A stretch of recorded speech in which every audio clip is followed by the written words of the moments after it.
ಈ ರೈತರ ರಾಜ್ಯದಲ್ಲಿ ರೌಡಿಗಳಿಗೆ ರಾಜ, ಹೊರೆಯದ ಹಕ್ಕಿಗಳ ಚೀಲ ಗುಕ್ಕಿ ತಿನ್ನುವ ಮಹಾರಾಜ.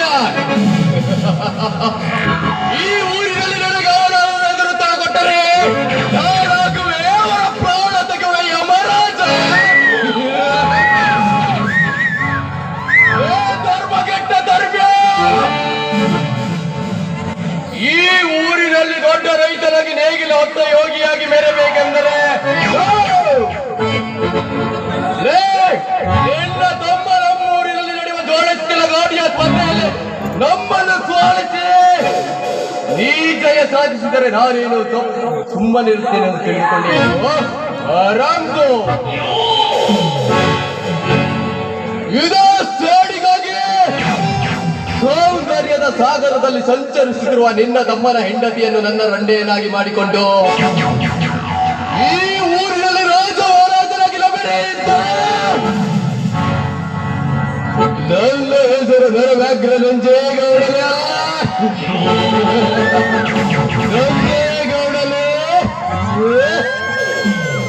ಯಾಕ್ರೆ ದಣರ ಚೀಟಿನ ಯಾರಿಗೂ ಬೈಯಾಕತ್ತೀರಲ್ಲಪ್ಪ?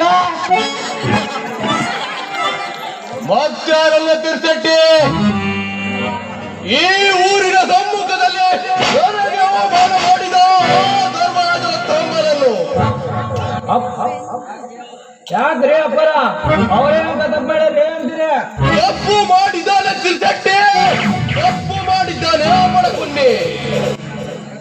ಪ್ರತಿ ಸಾರಿ ನಮ್ಮೂರಿನ ಜಾತ್ರೆಯಲ್ಲಿ ನಡೆಯುವ ಜೋಡೆತ್ತಿನ ಗಾಡಿಯ ಸ್ಪರ್ಧೆಯಲ್ಲಿ ನಮ್ಮನ್ನು ಸೋಲಿಸಿ ತಪ್ಪು ಮಾಡಿದ್ದಾನೆ ಬಡಕುನ್ನಿ. ಅದೇ ಸೇಡಿಗಾಗಿ ಅವರು ಬೆಳೆದ ಬಂಗಾರದ ಬಾಳೆ ತೋಟವನ್ನು ಕತ್ತರಿಸುತ್ತೇನೆ.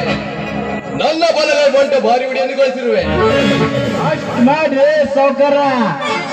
ನನ್ನ ಮಕ್ಕಳು ಮಾತ್ರ ಅನ್ನ ಮಾತ್ರ ತಿನ್ನಬಾರ್ದು, ಬರೀ ಮಣ್ಣ ತಿನ್ನಬೇಕು.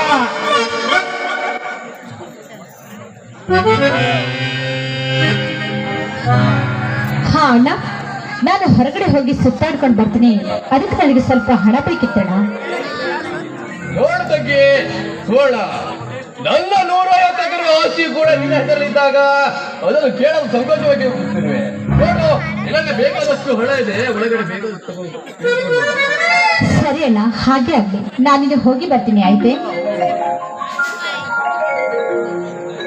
ಅಲ್ಲಿ ಸೌಕರ, ನಿಮ್ಮ ಹೆಸರು ಆಸ್ತಿ ಇರೋದ್ ಬಿಟ್ಟು ಆ ಸುವರ್ಣವನ ಆಸ್ತಿ ಹೆಸರು ಆಸ್ತಿ ಐತಲ್ರಿ ಅಪ್ಪ.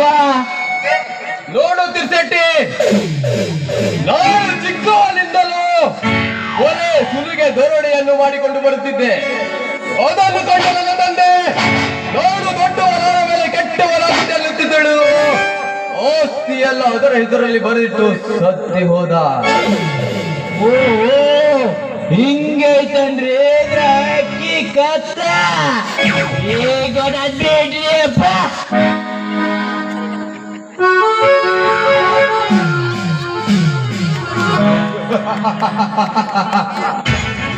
ನೋಡಿ, ನೀವು ಹೇಳಿದ ಹಾಗೆ ಆ ಬಡ ಭಿಕಾರಿ ಧರ್ಮರಾಜನ ಬಾಳೆ ತೋಟವನ್ನು ಕತ್ತರಿಸಿ ಬಂದಿದ್ದೇನೆ. ಶುಭ ಶುಭ